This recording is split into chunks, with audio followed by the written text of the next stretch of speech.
So చాలా మంది gym కి వెళ్తేనే వెయిట్ తగ్గుతారు అని అనుకుంటారు. సో ఖాళీ జిమ్ వెళ్ళడమే కాదు, దాంతో పాటు కొన్ని డయట్ అనేది మీరు ఫాలో అయినారంటే జిమ్ వెళ్ళకుండా కూడా మీరు వెయిట్ అనేది తగ్గించుకోవచ్చు. నమస్తే, doctor Bhavya, senior consultant in Sneha homeopathy.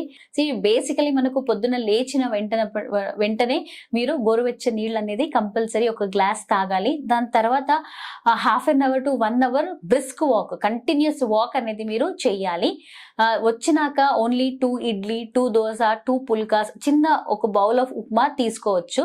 దాని తర్వాత బ్రంచ్లు మీరు 11 o'clock అట్లా ఏదైనా స్ప్రౌట్స్ అంటే పెసరలు, శనగలు, ఇవన్నీ ఉల్వలు, ఏదైనా సరే స్ప్రౌట్స్ అనేది ఒక ముష్టి అంత తీసుకోవాలి. నెక్స్ట్ ఆఫ్టర్నూన్ డిన్నర్ లో మీరు ఒక small bowl of rice, vegetables ఎక్కువ తీసుకోండి, ఆకుకూరలు, పెరుగు, మజ్జిగ ఇది తీసుకోవచ్చు. ఈవినింగ్ వచ్చేసే వరకు మీరు జస్ట్ ఫ్రూట్స్ లా పపాయ, జామకాయ, water melon, Musk melon, kiwi fruits, ఈ 5 ఫ్రూట్స్ లో మీరు యాడ్ చేసుకోండి. నైట్ డిన్నర్లు ఖాళీ 2 పుల్కాలు, మళ్ళీ ఏదైనా ఒక స్ప్రౌట్స్ ది కర్రీ తింటే చాలా మంచి రిజల్ట్స్ ఉంటాయి. సో పడకనే ముందు జస్ట్ ప్లెయిన్ మిల్క్ తాగాలి, దాంట్లో చక్కెర అలాంటివి ఏమీ వేయొద్దు.